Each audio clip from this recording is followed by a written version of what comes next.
ભગવાન કૃષ્ણના મુખમાંથી વેદ પ્રગટ થયા, જે ભગવાન કૃષ્ણના મુખમાંથી ગીતા પ્રગટ થઈ, એ જ ભગવાન શ્રી કૃષ્ણના મુખાવતાર મહાપ્રભુ શ્રી વલ્લભાચાર્ય ચરણ છે. અને એટલા માટે શ્રી મહાપ્રભુજીના 16 ગ્રંથોને પણ આપણે શ્રી વલ્લભ ગીતાના નામથી ઓળખીએ છીએ. ભગવદ્ ગીતાના પેંગડામાં પગ મૂકી શકે એવું કોઈ તત્વ આ જગતમાં હોય તો એ કેવલ શ્રી વલ્લભ ગીતા છે. અને આ 16 ગ્રંથોની વલ્લભ ગીતાની વિશેષતા એ છે કે જ્યાં શરણાગતિનો ઉપદેશ અર્જુનને આપી ભગવાન શ્રી કૃષ્ણએ ગીતાનો વિરામ કર્યો,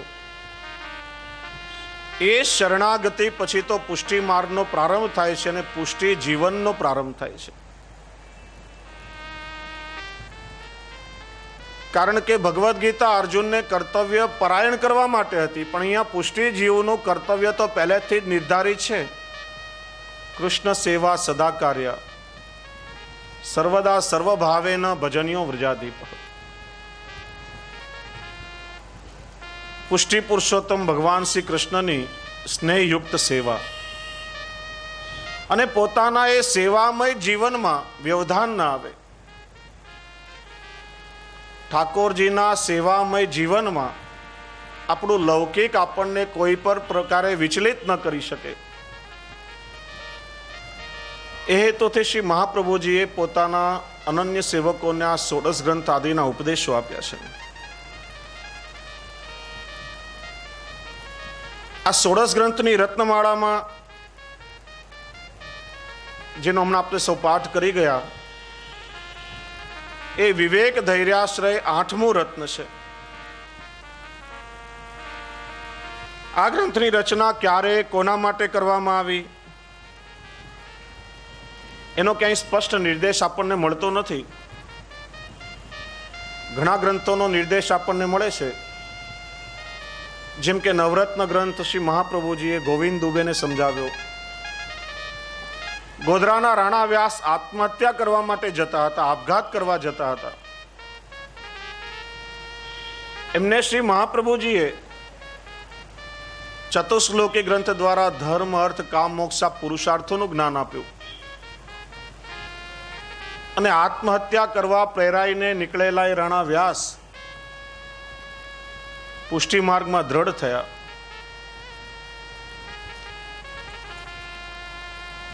અમુક ગ્રંથોનો આપણને ક્યાંય સંદર્ભ મળતો નથી કે શ્રી મહાપ્રભુજીએ કોના માટે ગ્રંથની રચના કરી,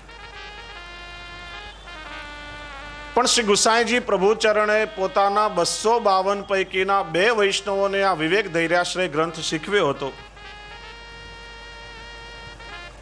6ઠ્ઠી વાર્તામાં આવતા શ્રી વિઠ્ઠલદાસ કાયસ્થ અને 162મી વાર્તામાં આવતા એક વિરક્ત વૈષ્ણવ, આ 2 વૈષ્ણવો આપશ્રી પાસે આ વિવેક ધૈર્યાશ્રય ગ્રંથ ભણ્યા હતા.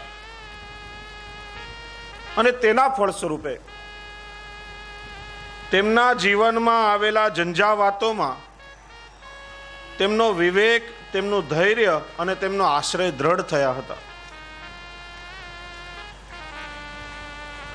આ વિવેક ધૈર્યાશ્રય ગ્રંથ ઉપર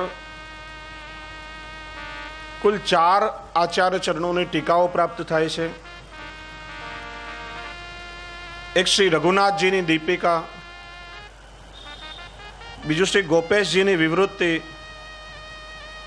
ત્રીજું શ્રી ગોકુલોત્સવજીની વિવૃત્તિ અને ચોથો શ્રી વ્રજરાયજીની વિવૃત્તિ. આ 4 આચાર્ય ચરણોએ વિવેક ધૈર્યાશ્રય ગ્રંથ ઉપર પોતાની ટીકાઓ લખી છે.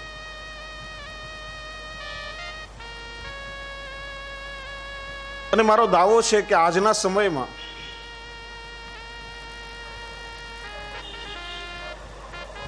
જે સમયમાંથી આપણે લોકો પસાર થઈ રહ્યા છીએ,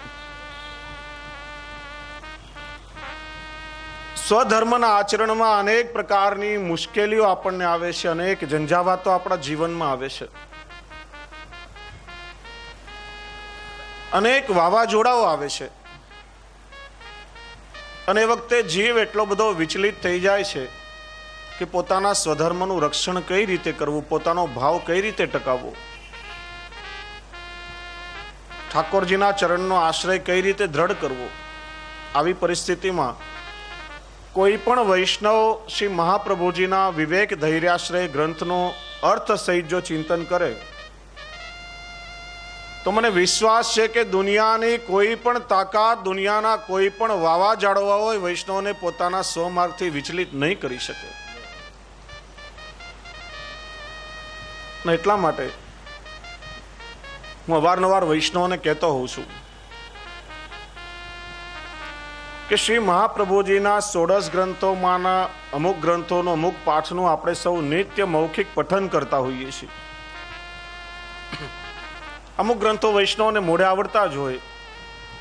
યમુનાષ્ટક વૈષ્ણવ નિત્ય કરે, કૃષ્ણાશ્રય, ચતુશ્લોકી, સિદ્ધાંત રહસ્ય, નવરત્ના, બધા ગ્રંથો વૈષ્ણવને લગભગ કંઠસ્થ હોય છે. અને મૌખિક કંઠસ્થ આપણે સૌ એનો પાઠ પણ કરતા હોઈએ છીએ. પણ કેવલ મૌખિક પાઠ કરવાથી શું એનો હેતુ સરી જવાનો છે? જ્યાં સુધી એનો અર્થ, એનું મર્મ, એનું રહસ્ય આપણે લોકો નહીં સમજીએ. આ બધા પાઠો કેવલ કંઠસ્થ મૌખિક કરવા માટે નથી, પણ પોતાના જીવનમાં નિત્ય અર્થ સહિત એનું ચિંતન કરવા માટે છે. એટલા માટે પુષ્ટિમાર્ગીય વૈષ્ણવોએ આચાર્ય ચરણોના ગ્રંથોનો અર્થ સહિત નિત્ય ચિંતન કરવું જોઈએ.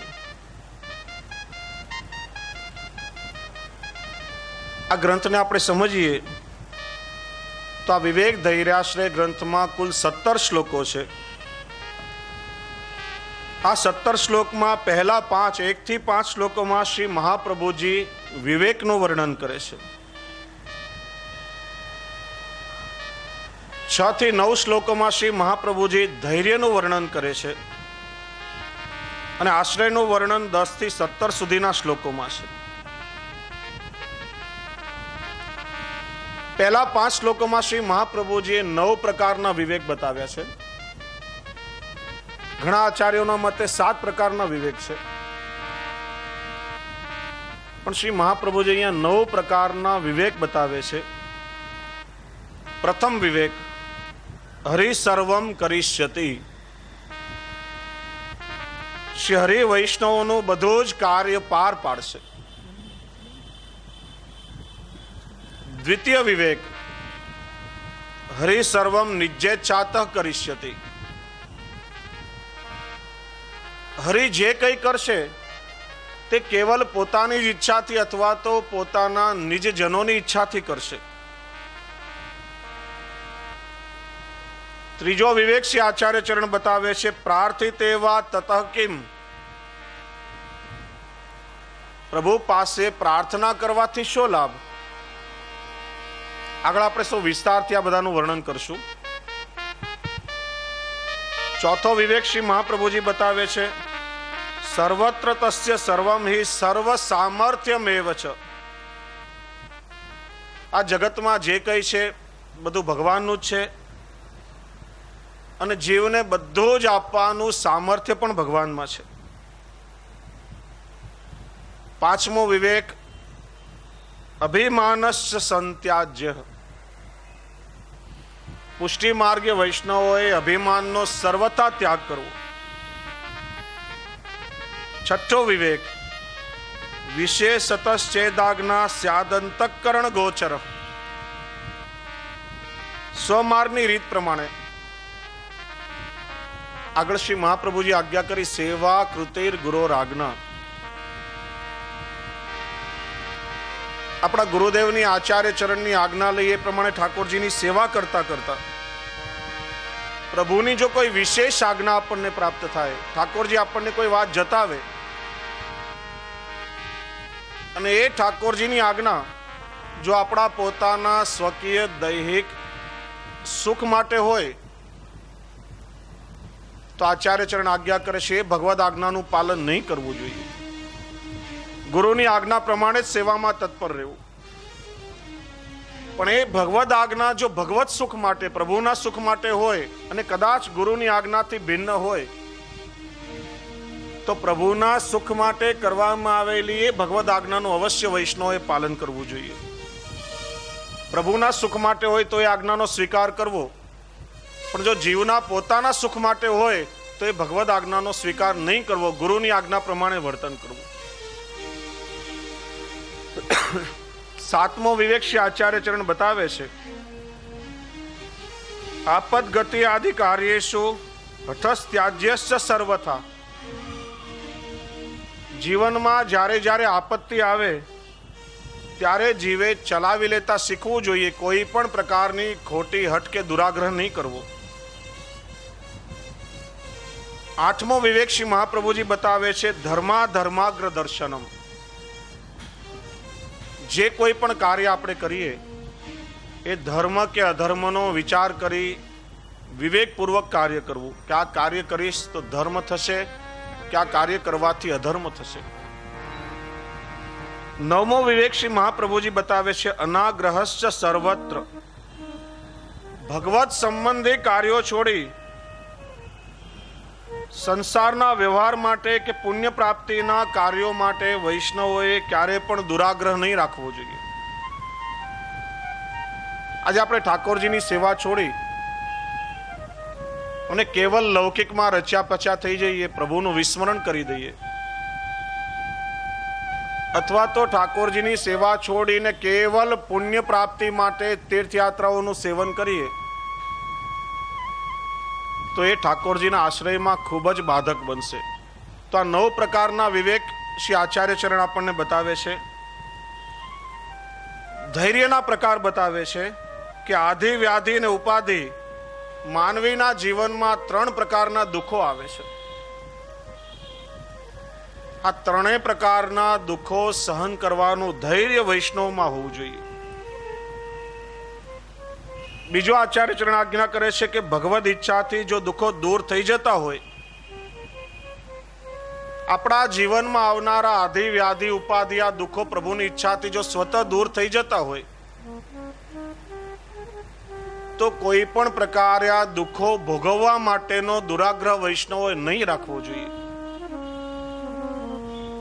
ત્રીજો શ્રી આચાર્ય ચરણ આજ્ઞા કરે છે કે સ્ત્રી પુત્ર વગેરેના જે ખોટા અતિક્રમણો આપણા જીવનમાં થતા હોય તો વૈષ્ણવો એને ધૈર્યપૂર્વક સહન કરવા.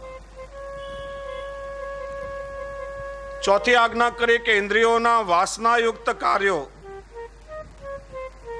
મન, શરીર અને વાણીથી ક્યારે પણ સેવવા નહીં, અને જ્યાં સુધી એ છૂટે નહીં ત્યાં સુધી આપણા પોતાના અસામર્થ્યની ભાવના કરવી. પાંચમું શ્રી આચાર્ય ચરણ આજ્ઞા કરે છે, જો આ બધું આપણાથી ન થઈ શકે તો કેવલ ભગવાન શ્રી કૃષ્ણની શરણ ભાવના કરવી, પ્રભુનો આશ્રય કરવો અને ક્રમશઃ આ બધું કરવા માટેનો પ્રયત્ન કરવો. આશ્રય માટે શ્રી આચાર્ય ચરણ આજ્ઞા કરે છે કે સર્વ સ્થળે શ્રી હરિની શરણ ભાવના કેળવવી. અનેક કષ્ટદાયક પ્રસંગોમાં શ્રી હરિ શરણનું સ્મરણ કરવું અને સર્વથા શરણમ હરિ અને સર્વાર્થે શરણમ હરિ આ બેનું નિત્ય મનમાં સ્મરણ કરવું. જેમ શ્રી કૃષ્ણ શરણમ મમ એ સ્મરણ કરવાની આજ્ઞા કરી, અહીંયા શ્રી મહાપ્રભુજી આજ્ઞા કરે છે કે વૈષ્ણવોએ નિત્ય સતત સ્મરણ કરવું, સર્વથા શરણમ હરિ અને સર્વાર્થે શરણમ હરિ. આગળ આપણે વિસ્તારથી એનું દર્શન કરશું. ત્રીજો શ્રી આચાર્ય ચરણ આજ્ઞા કરે છે કે પ્રભુ સિવાય અન્યનું ભજન, અન્ય કોઈ પણ દેવી દેવતાઓની સેવા, પૂજા પઠન આદિ, સ્વતઃ ત્યાં ગમન, સામે ચાલીને કોઈ પણ અન્ય દેવી દેવતાઓના મંદિરમાં ઉપાસના માટે જવું, કેમનું સ્તવન, આ 3 માંથી કંઈ પણ પુષ્ટિજીવોએ નહીં કરવું. અનન્યતા ધારણ કરવી અને અન્યાશ્રયનો ત્યાગ કરવો. ચોથું શ્રી મહાપ્રભુજી આજ્ઞા કરે છે કે આપણા પુષ્ટિ પુરુષોત્તમ પ્રભુમાં ક્યારે પણ અવિશ્વાસ ન કરવો અને લૌકિક વૈદિક કર્મો બધા અહંતા મમતા રાખ્યા વગર કરવા.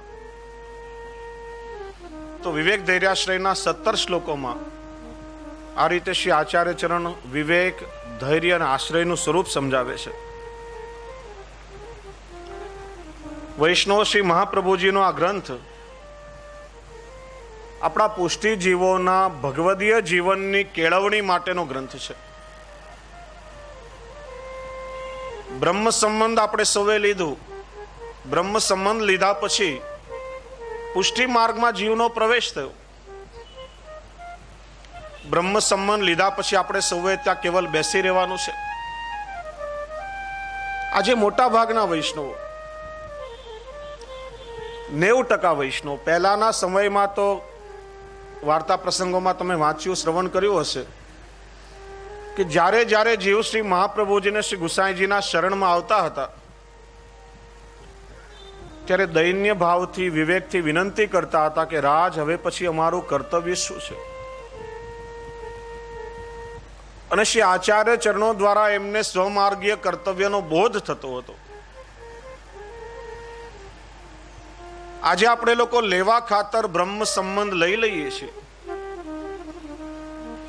અને બ્રહ્મ સંબંધ લીધા પછી આપણે લોકો એવું માની લીધું કે ગૌલોકમાં જવાનો પાસપોર્ટ આપણને સૌને મળી ગયો.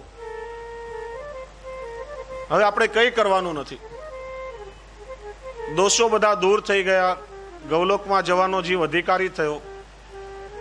હવે મન ફાવે તેમ આપણે વર્તન કરશું તો ચાલશે. આપણા લોકોની ખૂબ જ મોટી ગેરસમજણ છે. બ્રહ્મ સંબંધ લીધા પછી જીવના દોષો દૂર થાય છે. કયા સંદર્ભમાં? કે ઠાકોરજીની સેવા કરવા માટે બધા દોષો આપણને પ્રતિબંધિત બની શકતા નથી.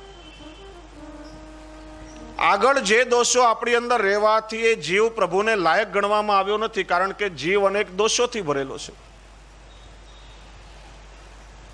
સિદ્ધાંત રહસ્ય ગ્રંથમાં શ્રી આચાર્ય ચરણ આજ્ઞા કરે છે, બ્રહ્મ સંબંધ લેવાથી શું થાય?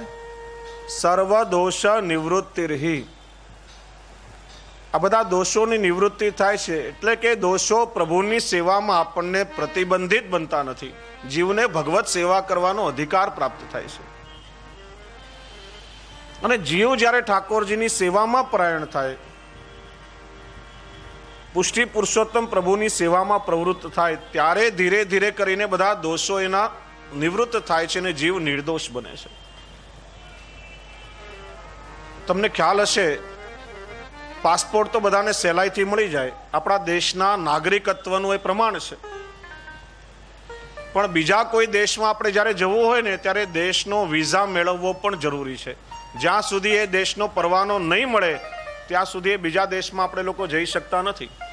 એના માટે આપણને ઇન્ટરવ્યૂ આપવો પડે છે. ત્યાંના રાજદૂત જો ઇન્ટરવ્યૂમાં આપણને રિજેક્ટ કરી નાખે તો બીજા દેશમાં આપણે લોકો જઈ શકતા નથી. એમ બ્રહ્મ સંબંધ લીધા પછી જીવ ગૌલોકનો અધિકારી તો થયો, પણ શ્રી મહાપ્રભુજીની આજ્ઞા પ્રમાણે પુષ્ટિ જીવ જ્યારે ઠાકોરજીના સેવા અને સ્મરણમાં અને સત્સંગમાં પ્રવૃત્ત થશે, સ્વમાર્ગીય પ્રણાલિકા અનુસાર પોતાના જીવનનો નિર્વાહ કરશે, ત્યારે જીવનું શુદ્ધિકરણ થશે અને ત્યારે જીવ નિકુંજ લીલાનો અધિકારી બનશે. ત્યારે એને નિકુંજ લીલાની પ્રાપ્તિ બનશે. અધિકાર બ્રહ્મ સંબંધ લેવાથી મળ્યો, પણ આપણા એ અધિકારને આપણે લોકોએ સાબિત કરવાનો છે. એના માટે આપણે પુષ્ટિ જીવોએ આપણે પોતાની પાત્રતા કેળવવાની છે. અને આપણી પાત્રતા કેળવાય અને ઠાકોરજીની કૃપાનો પુષ્ટિ જીવો અનુભવ કરી શકે, કારણ કે આ માર્ગ જ ઠાકોરજીની કૃપાનો અનુભવ કરવાનો માર્ગ છે. શ્રી મહાપ્રભુજીએ 3 પ્રકારના માર્ગો બતાવ્યા છે: પુષ્ટિ, પ્રવાહ અને મર્યાદા. 3 પ્રકારની સૃષ્ટિ શ્રી આચાર્ય ચરણ બતાવે છે. સૌથી પહેલું પ્રવાહી સૃષ્ટિ, જે ક્યાંયના પણ થઈ શકતા નથી, કોઈના થઈ શકતા નથી. ચરસણીની જેમ ચારે બાજુ ભટક્યા કરે છે. એમના જીવનમાં ક્યારે પણ સ્થિરતા આવતી નથી, ક્યારે પણ અનન્યતા આવતી નથી કે ભગવદ આશ્રય દ્રઢ હોતો નથી. આજે કોઈ એક દેવની ઉપાસના કરી, એમાં કઈ ફાયદો દેખાયો નહીં, વળી બીજા કોઈએ કહી દીધું કે બીજા દેવો તો બહુ ભોળા છે, એની ઉપાસના કરો, તરત જ તમારા મનવાંછિત ફળ તમને મળી જશે. એક દેવનો આશ્રય છોડીને બીજાને વળગ્યા. થોડા દિવસ પૂજા ઉપાસના કરી પણ વળી પાછો કંઈ લાભ દેખાયો નહીં તો એને છોડીને ત્રીજે પાછા વળગ્યા. એમ ચારે તરફ ભટકતા ભટકતા એનું જીવન પૂરું થઈ જાય છે. એ તો પછી જ્યારે ઠાકોરજીની કૃપા થાય, કેટલાય જન્મો પછી પ્રભુ કૃપા કરીને જીવનો ઉદ્ધાર કરે. કેવલ કાળના પ્રવાહમાં તણાયા કરે આ બધા પ્રવાહી જીવો છે. બીજો પ્રકાર શ્રી મહાપ્રભુજી બતાવે છે મર્યાદા ભક્તો. મર્યાદા એટલે સાધન દશાના જીવો, જ્ઞાન માર્ગમાં બતાવેલા યજ્ઞ, યમ, નિયમ, તપ, વ્રત, દાન, દક્ષિણા, તીર્થયાત્રાઓ, આ બધા લૌકિક સાધનો કરતા કરતા દેહનું શુદ્ધિકરણ કરી અને પ્રભુને પ્રાપ્ત કરવાનો કેવલ પ્રયત્ન કરે છે. એક વાત યાદ રાખો વૈષ્ણવ, જીવ કેવલ પ્રયત્ન કરી શકે છે. કઈ રીતે જીવ પર કૃપા વિચારવી એ તો કેવલ પ્રભુની ઈચ્છાને આધીન છે. ફળ આપવું એ જીવના હાથમાં નથી. એ જીવ પર કઈ રીતે કયા પ્રકારે કૃપાનો અનુભવ કરાવવો એ પ્રભુની ઈચ્છાને આધીન છે. અકબર બાદશાહને શ્રી ગુસાઈજીના સ્વરૂપમાં ખૂબ જ આસક્તિ. અવારનવાર શ્રી ગુસાઈજી પ્રભુ ચરણ પાસેથી કંઈક પોતાના જીવનમાં જ્ઞાન પ્રાપ્ત કરતો. અકબર ધાર્મિક વૃત્તિનો હતો. અનેક સંત, ફકીર, મૌલવીઓને મળતો, પણ જ્યારથી શ્રી ગુસાઈજી પ્રભુના દર્શન કર્યા અને એમની વાણીનું શ્રવણ કર્યું ત્યારથી શ્રી ગુસાઈજી પ્રભુ ચરણોમાં એની દ્રઢ નિષ્ઠા થઈ હતી. એકવાર પોતાના દરબારમાં શ્રી ગુસાઈજી પ્રભુ ચરણની પધરામણી કરી અને સહજ પ્રશ્ન કર્યો કે સાહબ કેસે મિલતે હૈ, ભગવાન કઈ રીતે મળે? શ્રી ગુસાઈજી એક જ વાક્યમાં જવાબ આપ્યો કે જૈસે તુમ હમકો મિલતે હો. તમે દેશાધિપતિ છો, રાજા છો. કોઈ પ્રજાએ જો રાજાને મળવું હોય તો સૌથી પહેલા સમય નક્કી કરવો પડે, એપોઇન્ટમેન્ટ લેવી પડે. રાજાએ આપેલા સમય કરતા પહેલા જવું પડે. ચિઠ્ઠીમાં પોતાનું નામ લખીને દ્વારપાલને આપે, દ્વારપાલ પ્રધાનને આપે, પ્રધાન મંત્રીને આપે, રાજા સુધી પહોંચાડે કે આપે અમુક વ્યક્તિને સમય આપ્યો હતો, એ આપને મળવા માટે આવ્યા છે. રાજાની ઈચ્છા હોય તો આવનાર વ્યક્તિને મળે, અને કદાચ ઈચ્છા ન હોય તો કે હમણાં એમને કહેજો વ્યસ્ત છું, ફરી ક્યારે બીજી વખત મને મળવા આવે. સમય આપ્યા પછી પણ રાજાની ઈચ્છા હોય તો મળે, ને ન ઈચ્છા હોય તો ન પણ મળે. રાજાની ઈચ્છાને આધીન છે. પણ રાજા વિચારે કે મારે અમુક વ્યક્તિને મળવું છે તો એને એપોઇન્ટમેન્ટ લેવી પડે ખરા? કોઈ પોતાના દ્વારપાલને, સેવકને મોકલાવે કે હમણાં ને હમણાં પેલા માણસને અહીંયા બોલાવી આવો, અને તરત જ પેલા એ આવવું પણ પડે. એમ જીવને પ્રભુના સ્વરૂપનું જ્ઞાન નથી, પ્રભુનું મહાત્મ્ય જ્ઞાન નથી, ઠાકોરજીની લીલાઓનું પણ કંઈ અનુસંધાન નથી.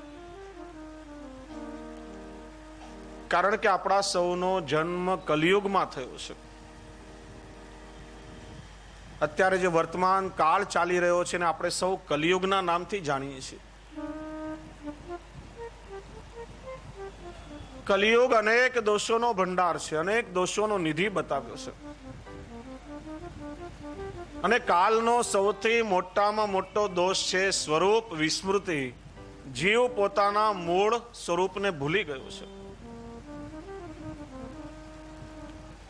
આપણું પોતાનું સ્વરૂપ શું છે? ગીતાજીમાં ભગવાને અનેક જગ્યાએ આજ્ઞા કરી છે. જીવ મારો અંશ છે, મારા અંશમાંથી જીવ પ્રગટ થયો છે. પ્રત્યેક જીવમાં આત્મા સ્વરૂપે હું પોતે નિવાસ કરું છું. બ્રહ્મ સંબંધ લેતી વખતે ગદ્ય મંત્રમાં આપણે લોકો સૌથી પહેલા જ વિનંતી કરીએ છીએ કે ભગવાન શ્રી કૃષ્ણથી વિખૂટા પડે હજારો વર્ષોનો સમય વ્યતીત થવાથી જીવ પ્રભુના અંશમાંથી પ્રગટ થયો છે. પ્રત્યેક જીવની અંદર ભગવદ અંશ બિરાજે છે. પણ આ કલિયુગમાં આપણો જન્મ થવાથી કાલ જનિત જે અજ્ઞાનતાનું આવરણ છે એમાં વ્યાપ્ત રહેવાને લીધે જીવને પોતાના સ્વરૂપ અને સામર્થ્યનું વિસ્મરણ થયું છે. ત્યારે શ્રી મહાપ્રભુજી આપણા પર એવી કૃપા કરી છે કે બ્રહ્મ સંબંધ દ્વારા જીવને શ્રી મહાપ્રભુજીએ પોતાના શરણમાં લીધો છે અને જીવને પોતાનું સ્વરૂપ જ્ઞાન કરાવ્યું છે. એટલે આજે વર્તમાન પરિસ્થિતિમાં જીવને પ્રભુના સ્વરૂપ લીલા મહાત્મ્યનું કોઈ જ્ઞાન નથી અને એ પરિસ્થિતિમાં આપણે લોકો જો પ્રભુને શોધવા માટે જઈએ, જીવ જો પ્રભુને શોધવાનો પ્રયત્ન કરે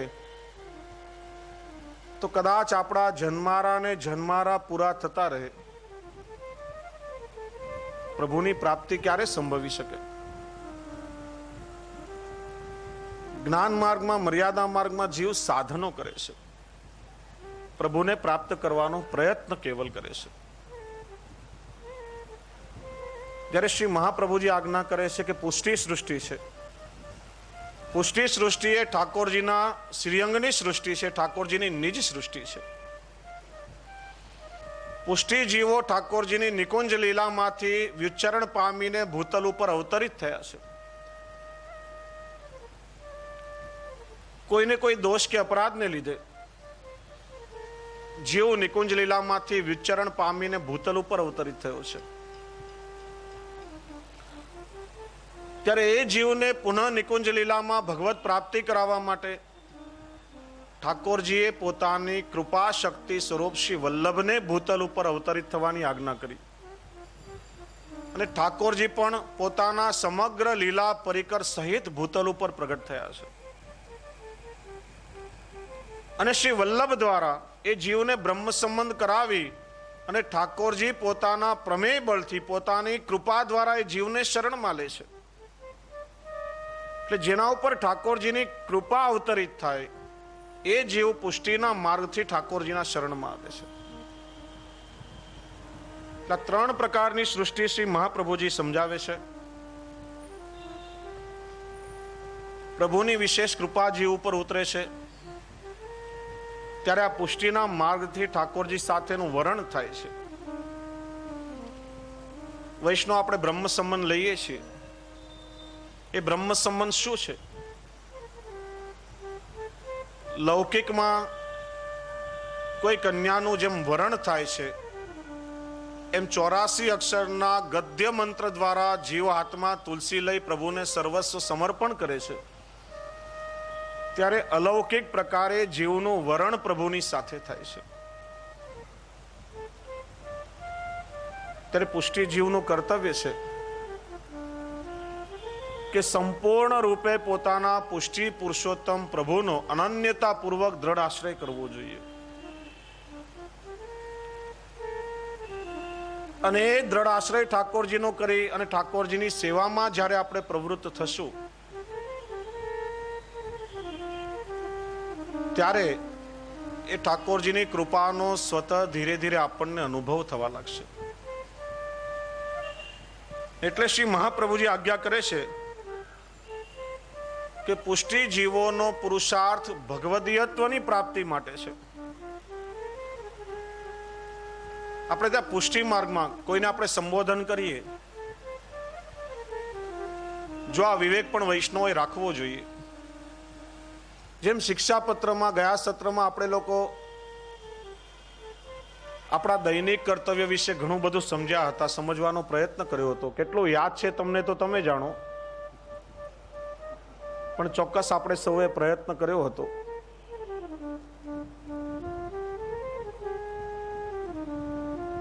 ભગવદીયત્વની પ્રાપ્તિ એ પુષ્ટિ જીવનું લક્ષ્ય છે. આપણે જ્યારે કોઈ વૈષ્ણવને સંબોધન કરીએ છીએ ત્યારે પરમ ભગવદીય એવું કહીને આપણે સંબોધન કરીએ છીએ. પણ જ્યારે પોતાની જાતને સંબોધવાની આવે, કોઈને આપણે પત્ર લખીએ ત્યારે સૌથી પહેલા શું લખીએ? પરમ ભગવદીય વૈષ્ણવ શ્રી અમુક. અને છેલ્લે આપણા પોતાના હસ્તાક્ષર કરીએ ત્યારે શું લખીએ? પરમ ભગવદીય એવું લખીએ છીએ. શું લખવું જોઈએ? શિક્ષાપત્રમાં શીખ્યા હતા આપણે, કોઈ કહો મને, યાદ કરો શું લખવું જોઈએ? દાસાનું દાસ, દા દા એવું આપણે સંબોધન કરીએ છીએ. દાસાનું દાસ એટલે શું કહેવાય?